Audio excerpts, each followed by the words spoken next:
Let's be clear, this decision will cost lives. This court is intent to dismantle any rights that we have, not just transgender people, but all minorities. And these people say that they're pro-life, but only for lives that they approve of. The Supreme Court just ruled against child sex changes, and trans activists are not coping well.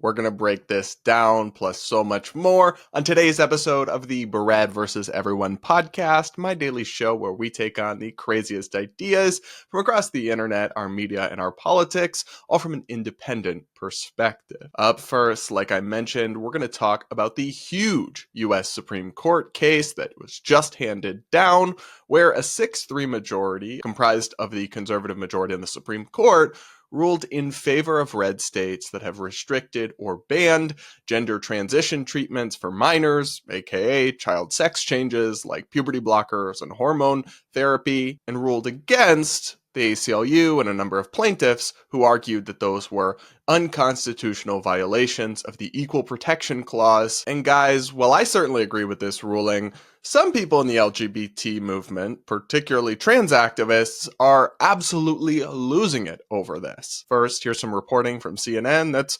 surprisingly fairly neutral to get you caught up on the facts of what went down. The U.S. Supreme Court has just upheld a Tennessee law that bans gender-affirming care for minors, even if it's prescribed by a doctor. Our chief legal affairs correspondent, Paula Reed, is following all these developments for us. Paula, what can you tell us about the Supreme Court's decision? Well, this is one of the big cases we've been watching this term because roughly half of states have a ban that is similar to the one in Tennessee. And this focuses on access to certain medications that can facilitate a gender transition. After Tennessee banned minors from accessing these medications for this purpose, families of transgender youth, they brought a lawsuit saying, hey, this violates the Equal Protection Clause, because other minors who are using the same medication for different purposes can still have access to it. But today in this 6-3 decision, it fell along party lines. The Supreme Court affirmed this law in Tennessee. And in the majority, Chief Justice John Roberts wrote, this case carries with it the weight of fierce scientific and policy debates about the safety, efficacy, and propriety of medical treatments in an evolving field. Now we'll turn to the extremely bizarre and unhinged reaction to this decision across the internet, but particularly on websites like Blue Sky and TikTok. In my personal favorite example, the Harvard law instructor and former congressional witness Alejandro Caraballo tweeted in response to this, or I guess blue skied in response to this, I honestly don't care anymore if this country destroys itself and burns down to the ground. The current form of the United States is incompatible with democracy or human rights. It no longer has any chance at legitimacy to govern, and I'll dance on its grave. Let something better rise from the ashes. Alejandro seems stable. Seriously, imagine wanting to burn the entire country down and start over because roughly half the states aren't going to be allowing child sex changes, and the Supreme Court ruled that it's legal for them to do so. Slightly disproportionate response there, even if you disagree with the ruling deeply, which I absolutely do not, to be clear. Now we're going to get to the response on TikTok and across the internet. For example, here is transgender activist Erin Reed responding to the ruling on TikTok. The Supreme Court just ruled that transgender people have no constitutional protections whenever it comes to the medically necessary care that we need. This is the same logic that was used in Loving versus Virginia, where the state of Virginia tried to argue that it wasn't banning black people from marrying white people, but rather it was banning interracial marriage for all races equally. It's a horrific ruling, historically so. The only silver lining is that they didn't rule on broader trans rights issues. So for now, rulings on passports and bathrooms and more are still safe. But it's clear that this court is intent to dismantle any rights that we have, not just transgender people, but all minorities. So, wow. quite the statement there. Guys, this is why I say that Aaron Reed, while I have nothing against Aaron personally, is not a reliable source for information. Sometimes people will send me Aaron Reed's journalism, which is, I think, deeply suspect and basically activism, and try to cite points from it, and I'll engage with them, but frankly, Aaron is not a good source of information. I've found Aaron mischaracterizing laws and bills and studies on many occasions in her work, and in this case, I mean, what she just said is a clear misunderstanding of the ruling that also makes wildly untrue and hyperbolic claims. The idea that the Supreme Court wants to abolish all minority rights totally for all minorities is just obviously not true. In fact, two of the judges in the 6-3 ruling, John Roberts and Justice Neil Gorsuch, my favorite, they actually ruled in another case to expand gay and transgender rights in employment law.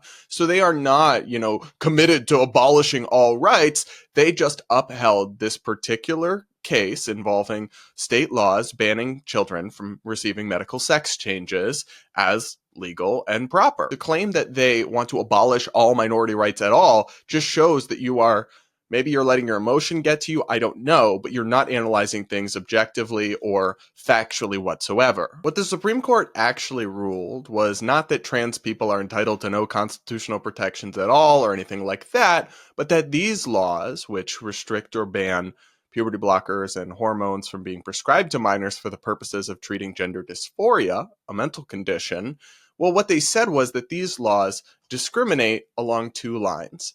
Age, which is allowed. You are allowed to discriminate on age in the law. That's not a prohibited characteristic under the Constitution.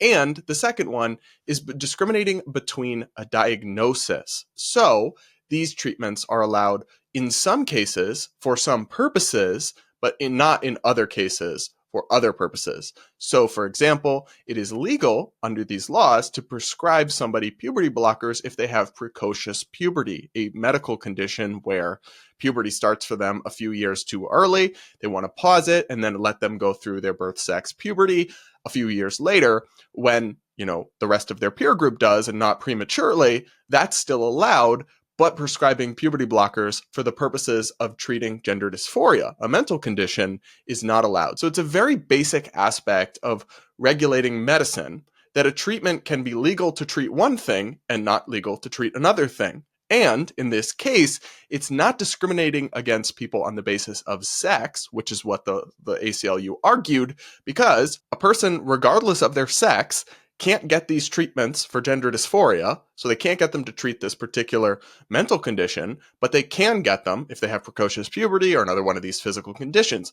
The sex of the person is not a but-for cause of whether they can or cannot receive a certain treatment. That makes it fundamentally different from something like interracial marriage, where people are denied the ability to access fundamentally the same thing because of their race, which is just marrying the person of your choosing. In this case, we're talking about two different things. It is not honest or accurate to suggest that giving someone puberty blockers to block their birth sex puberty and then cross-sex hormones so they go through a puberty resembling that of the opposite sex in order to treat a mental condition known as gender dysphoria is the same thing as delaying puberty for a year or two with puberty blockers because of precocious puberty, a physical condition, and then allowing them to go through their birth sex puberty to treat a physical condition. These aren't the same thing. So that's why the lawsuit failed. And it's not because they used the same logic as people who denied interracial marriage. And a lot of Aaron's argument just kind of begs the question, assumes things that are actually the core of the dispute, which is whether these treatments are safe for kids, are medically necessary. The weight of the evidence and the conclusion that legislators in many of these states have reached suggests that they are not. But Aaron just frames, they're denying medically necessary care, kind of assuming what is actually at the core of the debate as fact when it is not. But frankly, most of the commentary on TikTok was exponentially worse and more unhinged and more inaccurate than what we just heard from Aaron Reed. We're going to get into all of it, and some of it's actually really, really manipulative after this. American politics is descending into chaos, and it's harder than ever to know what's really happening. The only way to figure out what's actually going on is with Ground News, an amazing service I've used for years that helps me prepare this show. Ground News gathers news from all over the world in one place so you can see what both sides are saying and make up your own mind. It also shows you everything you need to know about a source's bias, factuality, and ownership. The recent protests and riots against immigration enforcement offer an important example of why Ground News is so necessary. Using Ground News, you can see how the left is portraying it, with articles like this one from Vox titled, "Immigration Raids Fuel Protests and Fear in Los Angeles." You can also see how right-wing media is covering it, with this Fox News headline reading, "Coast to Coast, Anti-ICE Chaos Caught on Camera." That's a really striking difference in narratives. And using Ground News, not only can you see how both sides are framing any given story, you can also get a neutral summary, see who's covering it and who's ignoring it, and most importantly, use your critical thinking skills to make up your own mind. You can get the same plan that I use, which is the Vantage subscription, if you sign up through my link, ground.news/Brad, or using the QR code on screen to get 40% off unlimited access, which comes out to about $5 a month. This exclusive discount is available now through this link, so act now to pop your media bubble and keep your critical thinking skills sharp. Okay guys, now we're gonna watch the second clip from TikTok that I pulled about the kind of unhinged discourse after this ruling, but first I just wanted to give you a heads up that I would say there's probably like an 80 to 90% chance that YouTube demonetizes this video because I'm telling the truth about a sensitive subject and talking about things that involve, some explicit topics and some sad outcomes. So if you do want to, I did enable channel memberships recently. So if you want to become a member and help me support this content, even when I talk about things that get me demonetized, that would be super appreciated. But either way, thanks for tuning in. Make sure you're subscribed, hit that like button while you're at it, yada, yada, yada. Now let's take a look at this second clip where we're essentially told that if we support state level bans on child sex changes, we have blood on our hands. Take a listen, but warning guys, this is unhinged rhetoric. The Supreme Court just upheld Tennessee's ban on gender-affirming care for trans youth. Let's be clear, this decision will cost lives. More than 40% of trans youth seriously consider suicide. But when they have access to gender-affirming care, that risk drops dramatically. This ruling forces families into impossible choices. They may have to flee their state, split up their families, go into debt just to keep their kids alive. The court didn't just fail us, it chose cruelty. It gave politicians the power to override doctors, families, and trans youth themselves.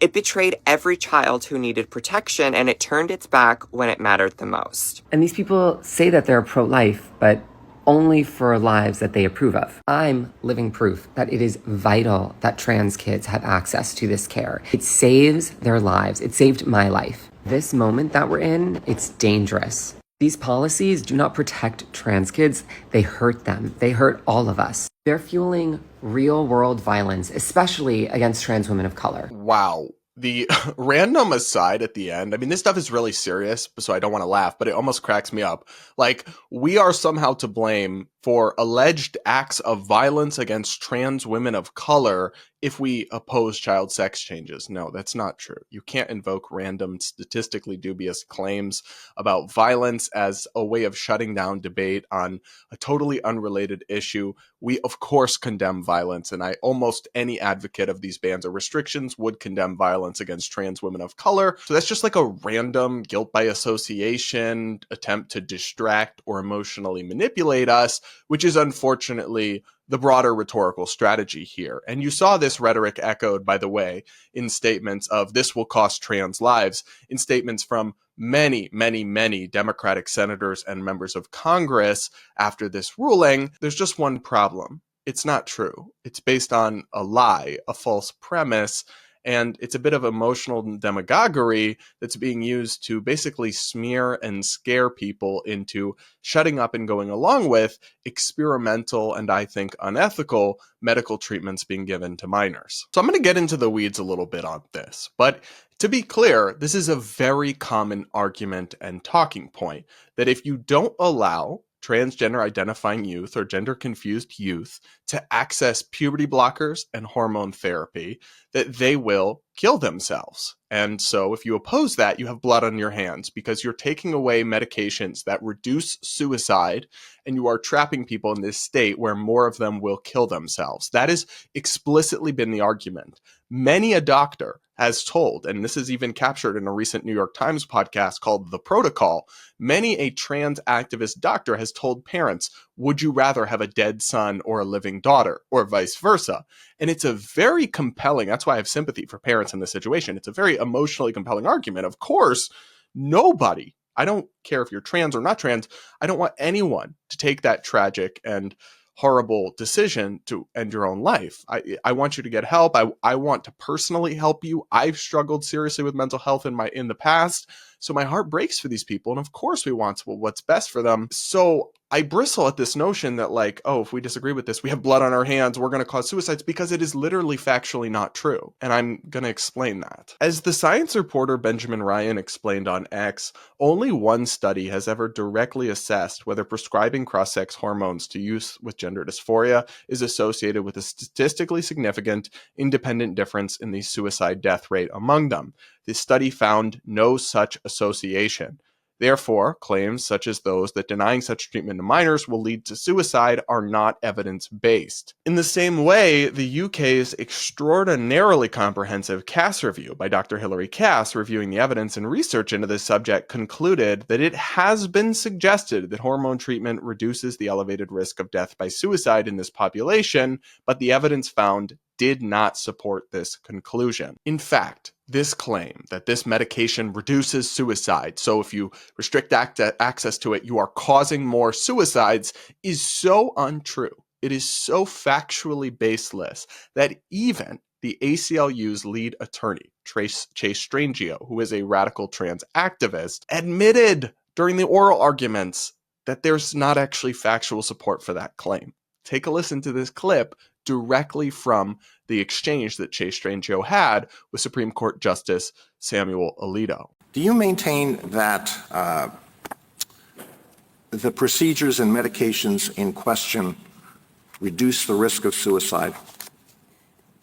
I do, Justice Alito, maintain that the medications in question reduce the risk of depression, anxiety, and suicidality, which are all indicators of potential suicide. And do you think that's clearly established? Do you think there's reason for disagreement about that? I do think it is clearly established in the science and in the record. I think, as with all underlying questions of looking at evidence, there can be disagreement. I don't dispute that. But here, and sort of going back to questions about the Cass review, for example, the Cass review only looked at studies up until 2022. Well, I don't regard the Cass review as necessarily as the Bible or as something that's true in every respect. But on page 195 of the Cass report, it says, there is no evidence that gender affirmative treatments reduce suicide. What I think that is referring to is there is no evidence in the studies that this treatment reduces completed suicide. And the reason for that is completed suicide, thankfully and admittedly, is rare, and we're talking about a very small population of individuals with studies that don't necessarily have completed suicides within them. However, there are multiple studies, long-term longitudinal studies, that do show that there is a reduction in suicidality, which I think is a positive outcome to this treatment. This is a really remarkable admission. I mean, Strangio basically just admitted that the main Democratic talking point, that these treatments literally stop and prevent suicides, is not true. Now, some will retreat to the idea that some studies activists point to say that these treatments reduce suicidality, aka thinking and thoughts about suicide. But suicidality is not directly linked with suicide. Far, far, far, far, far more people experience some form of suicidality at some point. And of course, we want that alleviated, but it doesn't mean they will actually end their lives. Only a tiny percentage actually do. And more importantly, the evidence actually does not support the claim either that access to these treatments for minors reduces suicidality or suicidal thoughts either. In fact, the major 2022 study that people constantly cite to support this claim has been debunked by journalist Jesse Singal. It was total activist pseudoscience, and in fact, the underlying data they found showed that when you gave kids puberty blockers and hormones, their mental health did not improve. That's right. It showed the opposite of what the activist authors claimed and then was parroted in the media in its actual underlying data. And just through extreme dishonesty and misleading sleights of hand, they portrayed a totally different narrative than the one that their study actually showed. So I just really, really reject and resent this emotionally manipulative narrative where you're trying to blame people for suicides, even though if they dare disagree with you about the ethics of a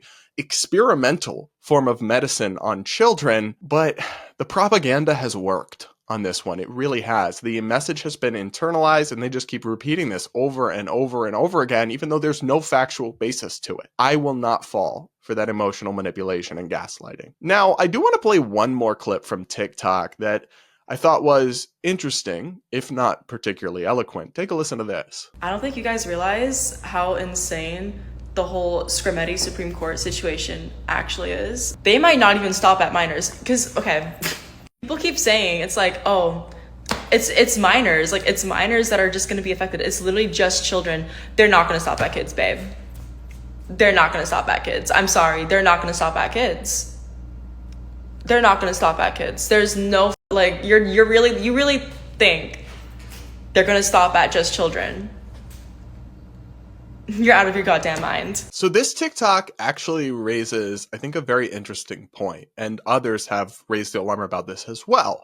In the U.S. Supreme Court decision about this, the Skrmetti ruling, there's really nothing about that logic that couldn't be used to also uphold a state-level ban on gender-affirming care being legal for adults. I actually think that's true. I think this critique is correct, but I don't have the same response to it that these types seem to. The takeaway for me then is that it may be constitutional for states to choose to ban gender transition of adults. Maybe there is nothing in the Constitution that prohibits them from doing so. It doesn't mean, therefore, that states will do this or that they should do this. Not everything that is legally permissible for a legislature to enact is wise, prudent, fair, or should or will happen. And so my take on it is, well, maybe they legally could ban this for adults, but I actually do think a lot of people draw a significant distinction. So it's not just, oh, they're all secretly after adults too. I myself, and I think many others, absolutely draw a huge distinction between minors and adults. I do believe adults should be free to do basically whatever they want with their own body. That absolutely includes taking hormones or receiving gender transition surgeries if as adults they decide that's what will be best for them. And I will speak out against it and advocate against it if states do try to ban that kind of thing for adults. And that would be the right approach here. But I have to say, I think the TikToker may be correct that this legal decision would provide a precedent to uphold a future ban at the state level if it were passed for adults. But to me, the solution is just to democratically advocate against such a ban, not to try to rewrite the law or the correct constitutional interpretation. Anyway, guys, this is a really huge Supreme Court case, and I see a lot of people crying that the sky is falling about it. But I honestly, at the end of the day, I have compassion for the complexity of a lot of these issues and the exact right way to treat gender confused youth. I know there are some kids who genuinely, truly have extreme gender dysphoria from a very young age, but we cannot allow the current system to continue where people are with very little gatekeeping and safeguards, given these experimental treatments with no evidence base proving that they're effective or safe. We just can't allow this to continue. And as far as I'm concerned, this ruling is a win for sanity. But what do you guys think? Let me know in the comments. Do make sure you're subscribed if you aren't yet. Do hit that like button while you're at it. Remember to check out the merch, subscribe to my second channel where I post exclusive bonus content, and send in your voice notes for my Voicemail Friday episodes where I respond and hear out your woke horror stories and your personal life situations and give you my feedback and my advice. The link to send me one of those voice notes is in the description. Up next, guys, we're going to react to the most unhinged segment to ever air on The View, that bastion of serious dialogue on cable news over on ABC. And guys, that's saying something, because the Delulu is off the charts with all but one, really, of the hosts of that show. Yet this takes the cake. This is actually the most insane segment to ever air on The View. We're talking about Iran, and one of the hosts, Alyssa Fair-Griffin, who I like, and I actually think is sane, even though I disagree with her on a lot of things, made the point that, like, whatever you think of the foreign policy questions about what we should do with Iran, it's a bad place with a bad regime. Then Whoopi Goldberg decided to, like, bizarrely try to conflate the state of human rights and freedom in Iran and modern day America. Yeah, seriously. Take a listen to this. But let's just remember, too, the Iranians literally throw gay people off of buildings. They don't adhere to basic human rights. Listen, here's the thing. Let's not do that, because if we start with that, we have been known in this country to tie gay folks to the car. I'm sorry, but what the actual is she talking about? We can't criticize the Iranian regime for giving gay people the death penalty because what? Because there have been hate crimes carried out by private citizens in the past in America? What? What is she talking about? It is obviously incredibly different to live in a society where people are free to be gay, but occasionally there are statistically very rare, horrible crimes that are then prosecuted and punished, carried out by private citizens against another private citizen motivated by hate, and a regime where it's illegal to be gay and the government will kill you. Those are not the same thing, Whoopi. Like, you've actually lost the plot. You've actually gone too far. And guys, this wasn't like something she just said, but she hadn't fully thought it through. Like, no, she stood on business on this remark. Take a listen as the conversation continued. But where the Iranian regime is today in 2025 is nothing compared to the United States. Hanging black people. So it is not even the same. I couldn't step foot during this. Wait. That's not what you mean to say. It is the same. No, it's not. The year 2025 in the United States is nothing like if I step foot wearing this outfit in Toronto. Killed for I'm sorry. I can't have my hair showing. I can't wear a skirt. I can't have my arms out. I'm telling you, I literally said it was up to the Iranian people. Yes, it is up to them. And that's why I am saying that it is the same.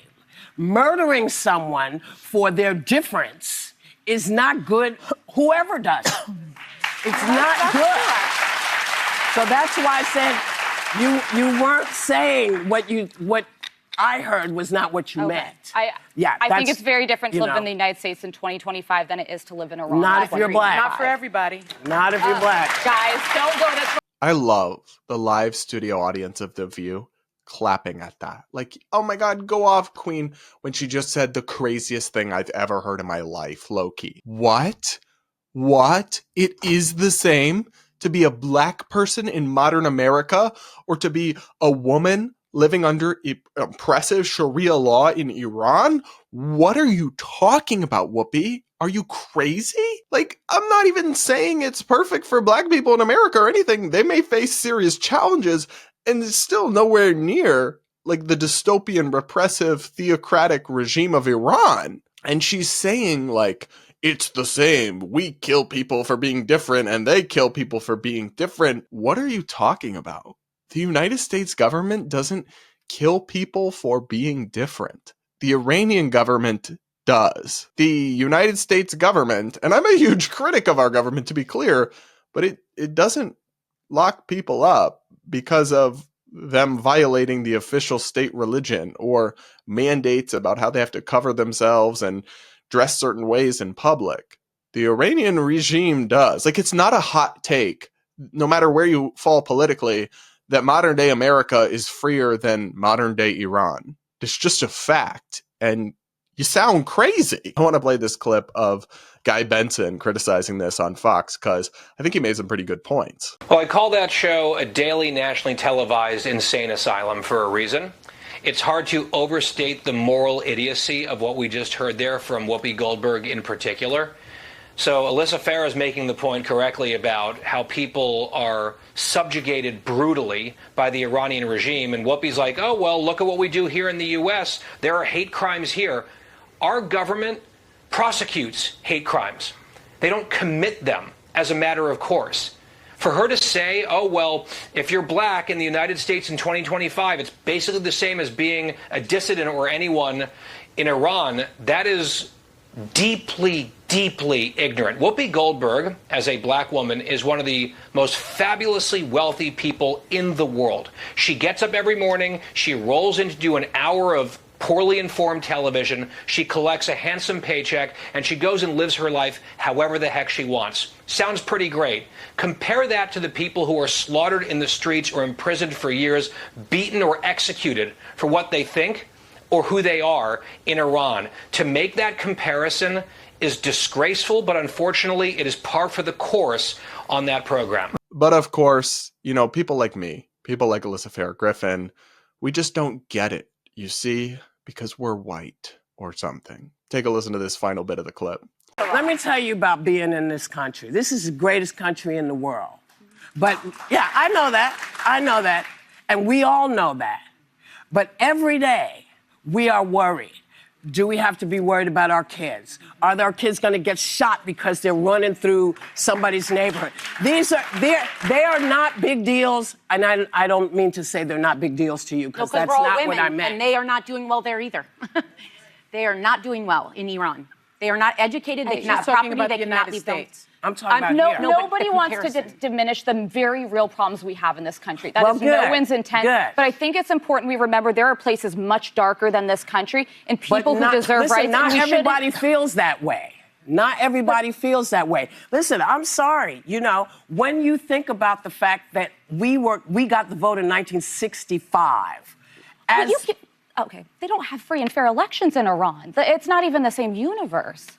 They can't go out of their house. The women. You know what? There's no way I can make you understand. Let me try. Wow. Just wow. I love how you're basically allowed to make a totally delusional, just factually challenged assertion.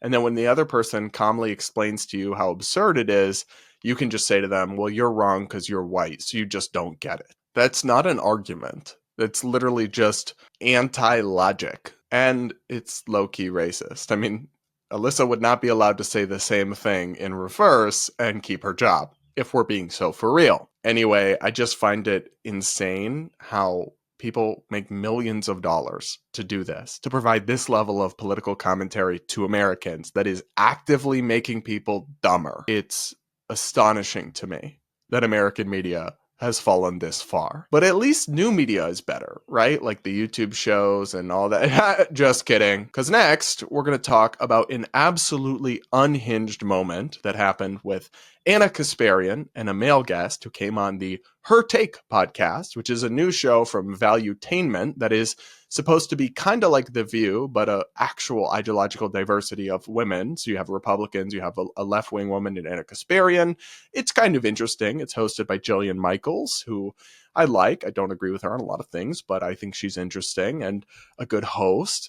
But anyway, this insane moment happened where a male guest threw a tampon at a female guest during a live podcast recording. Seriously, take a listen to this clip where what was a substantive discussion about Israel and Iran went off the rails very quickly. I don't understand what you're doing when you're trying to be pro-Hamas and pro-Iran. Hold on. When you strawman me, it makes this entire exchange fall apart. So I'm trying to have an honest exchange with you. I'm not putting words in your mouth. Please don't put words in my mouth. You can talk when I'm done talking, and that's how this will work. No? But if you strawman me and argue that I'm making arguments that I didn't make, I'm going to interrupt you. I'm going to interrupt you if you lie about what I'm saying. So you're a grown-up when you argue. Got it. I am a grown-up, yeah. Okay. Go ahead. So you seem very emotional, and I threw you a tissue just in case.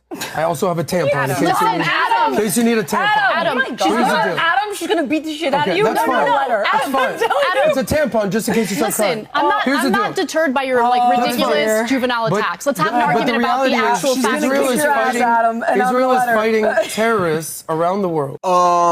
It is the audacity of this man to actually do this that floors me. His name is apparently Adam Sosnick, and he is also a host and employee on Valuetainment, the network. And he came on for what was supposed to be a substantive conversation about many topics, including Israel versus Iran, where they have different views, and he pulled this cheap stunt. Like, seriously, think about it. He brought a tampon in his pocket because he knew he was going on a show with all women hosts, and he was preparing to be sexist to one of them and call them emotional if they started disagreeing with him, which, hilariously, Anna wasn't even being emotional. She was making arguments and being, combative, but that's the point of a political pundit engaged in political commentary and discourse on a debate panel. Also, like, does this dude even know what a tampon is? Because he pushed it at her and said, a tampon in case you start crying. That's not what a tampon is used for, Adam. I mean, far be it from me as a gay man to explain the intricacies of female anatomy, but not how that works. I'm reasonably sure. And it's just diabolical for him to lecture her about not being a grown-up, not having an honest exchange, when he brought props to pull a sexist stunt to insult the hosts if they disagreed with him. And yes, guys, I am not one to cry victimhood or sexism, racism, blah, blah, blah, very lightly, as many people are, but it is sexist and misogynist to demean a woman because of her biological anatomy and functions and suggest, oh, you're disagreeing with me, you must just be too emotional, you must just be on your period or something. That is sexist and crude and gross behavior. And, I mean, honestly, given that they are both working for this network, Valuetainment, and this is in a professional setting, it is wildly unprofessional and may constitute sexual harassment. I honestly don't know, but I wouldn't be shocked if it did. And I'll just say this, like, women journalists and political pundits deserve respect. And I don't care if you like Anna, if you don't like her. I like her personally. We disagree on a lot, but maybe you think she's totally wrong on the whole Iran-Israel thing. That's fine. Do not demean her for being a woman. Do not disrespect her with cheap stunts. It doesn't prove your point. Like, seriously, it doesn't make you any more or less correct about Israel versus Iran. It doesn't make her any more or less correct. It just makes you look like a jerk and degrades the quality of public discourse and the absolute state of modern online media. I don't know. To me, that exchange just summed up everything that's wrong with, like, the viral infotainment environment, which I myself operate in, but certainly not like that. What did you guys think? Had you seen this viral moment? Let me know in the comments and hit that like button while you're at it. And with that, guys, that'll be it for this episode of the Bread vs. Everyone podcast. Thank you all so much for tuning in. Please do make sure you're subscribed if you aren't yet.